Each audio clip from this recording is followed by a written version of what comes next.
اکثر آپ کو نہیں لگتا کہ لفظوں کے چناؤ میں اکثر فلسفہ بدل جاتا ہے؟ کیونکہ آپ نے کرتا ہے کبھی ایگزامپل دیا، اکثر ہم جب خدا کو امیجن کرتے ہیں ہم جینڈر لیس کرتے ہیں، لیکن اکثر ان کو مرد بنا کر بتایا جاتا ہے یا کرتا کیا جاتا ہے۔ اس طرح اگر سورہ نساء کی ایگزامپل ہے، اس میں پاکستان کو اکثر کوٹ کیا جاتا ہے اور اس سے یہ مفہوم نکالا جاتا ہے کہ بیوی کو مارنے کا حق ہے، جبکہ مفتی تقی عثمانی نے اس کو ٹرانسلیٹ کیا ہے ٹو بیٹ دیم، بٹ اکثر لوگ کرتے ہیں کہ نہیں، ٹو گو اوے، ہم ان کو دور بھیج سکتے ہیں۔ تو وہ ٹو بیٹ دیم سے اب ویسے تو لفظوں کا ہے فرق، ایک پورا فلسفہ نکال دیتے ہیں کہ اچھا جی مرد حاکم ہے، پھر وہ عورت پہ ظلم بھی کر سکتا ہے، عورت کچھ نہیں کر سکتی، تو وہ ایک پوری فلاسفی بنا دیتے ہیں اراؤنڈ دیٹ ورڈ چوائس۔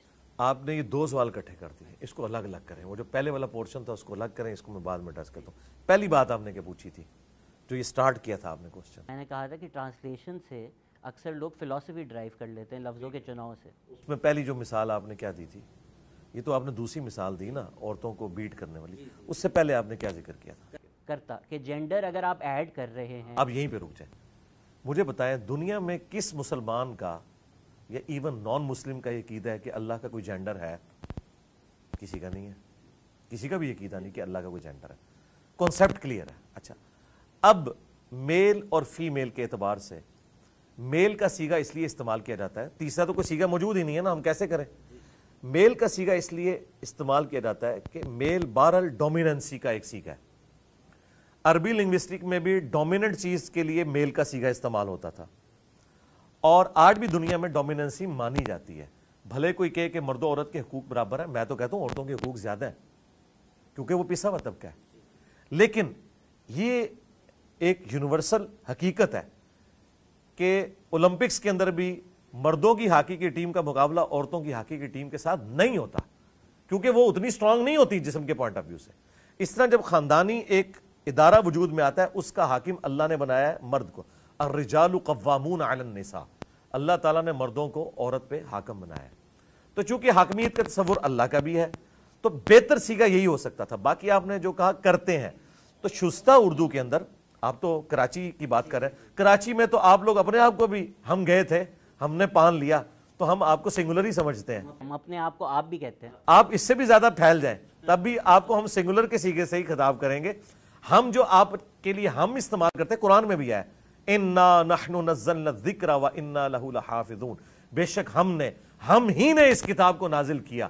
تو یہ نہیں ہے کہ کوئی گاڈ ایک سے زیادہ ہے، یہ اللہ تعالیٰ نے اپنی شہنشائیت کے اظہار کے لیے ہم کا سیگا استعمال کیا۔ اسی طریقے سے مرد چونکہ ڈومیننٹ ہوتے ہیں، اس لیے قرآن میں مذکر کے سیگے خدا کے لیے ہم استعمال کرتے ہیں، اور اللہ تعالیٰ نے خود بھی کیے ہیں۔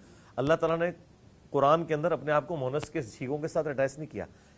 مخلوقات میں بھی ایک مخلوق ایسی ہے جس کا کوئی جینڈر نہیں، فرشتے، تو ہم نے کبھی نہیں کہا کہ جبرائیل علیہ السلام نبی صلی اللہ علیہ وآلہ وسلم کے پاس آتی تھی، پٹھان شاید کوئی کہہ دے آتی تھی، لیکن ہم کہتے ہیں آتے تھے یا آتا تھا، حالانکہ فرشتوں کا جینڈر نہیں، ان میں بھی میل اور میل والا چکر نہیں، لیکن ہم ان کو میل کی کیٹیگری میں فال کرواتے ہیں۔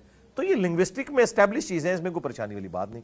اب آپ دوسرا سوال کریں۔ جی، سورہ النساء کی اسپیسیفک ایگزامپل، وہ جو آپ کو بھی پتہ ہوگا کہ ٹو بیٹ دیم اور ٹو سینڈ ہر اوے، ایک بڑی ڈیبیٹ ہے ان چیزوں میں۔ تو ویسے تو لفظوں کا چناؤ ہی ہے، لیکن اس سے لوگ فلسفے آخذ کر دیتے ہیں اور پھر وہ ایک پوری فلاسفی بن جاتی ہے، جبکہ ہم اگر قرآن کو دیکھیں اور حدیث کو دیکھیں، فتووں کو دیکھیں ہسٹوریکلی، تو وہ نہیں اجازت دیتے کہ مرد مارتے رہیں، جس طرح پاکستان میں انفارچونیٹلی ڈومیسٹک وائلنس کے کیسز ہوتا ہے، لیکن ہم نے وہ ایک فلسفہ بنا دیا ہے just based on specific word choice.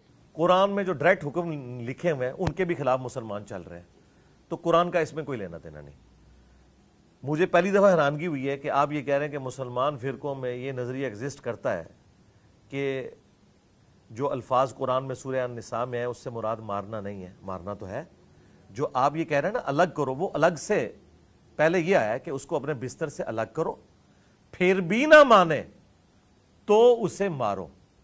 اب یہ مارنے کا لفظ موجود ہے وہاں پہ قرآن کے اندر، سورہ النساء کے اندر، وہ سب نے ترجمہ مارنا ہی کیا ہے۔ جو آپ پورشن ڈسکس کر رہے ہیں وہ الگ سے ہے، وہ اس سے پہلے والا پورشن ہے۔ اب مارنا کیا ہے؟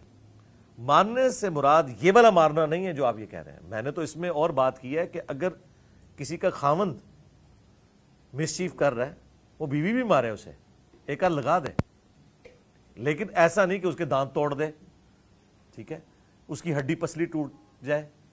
بچوں کو سرزنش کے طور پہ تھوڑا بہت کان کھینچ لینا، تھوڑا بہت مارنا، اس سے مراد وہ مارنا نہیں ہے کہ آپ نے اس کا جسم توڑ کے رکھ دینا.